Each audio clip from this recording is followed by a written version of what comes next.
Әл-фәилу сөйлемдің есі. Араб тілінде әл-фәил дегеніміз бұл қимыл әрекетті атқарған сөйлемдің есі. Мысалы, зәхәбә барды. Не қылды? Барды.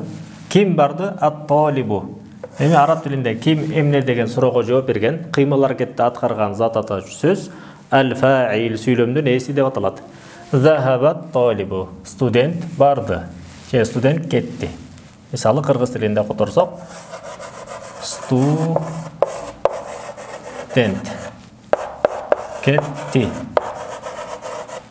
Талдайбыз. Эмне қылды? Зәхәбә кетті. Бұл баяндош деп аталатына. Зәхәбә баяндош, қимыл әрекет, етіш.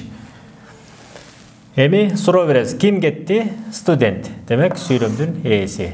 Ошол араб тілінде сөйлемдің есі әл-фәил деп аталады. Тағы бір мисалды қарайлы. Жәләсә отырды. Ким отырды? Ат-талибу, студент отырды. Демек, қимыл әрекет, отыру деген қимыл әрекетті атқарған сөйлемдің есі бұл ат-талибу. Эмне қылды? Отырды. Демек, отырсақ, студент отырды. Сөйлемді талдайбыз. Ким отырды? Студент. Сөйлемдің есі. Эмне қылды? Отырды. Баяндоочу. Демек, араб тілі менен қырғыз тіліндегі жөнөкөй сөйлемдің ээси окшош эле. Кыймыл аракетти аткаруучу бул сөйлемдің ээси.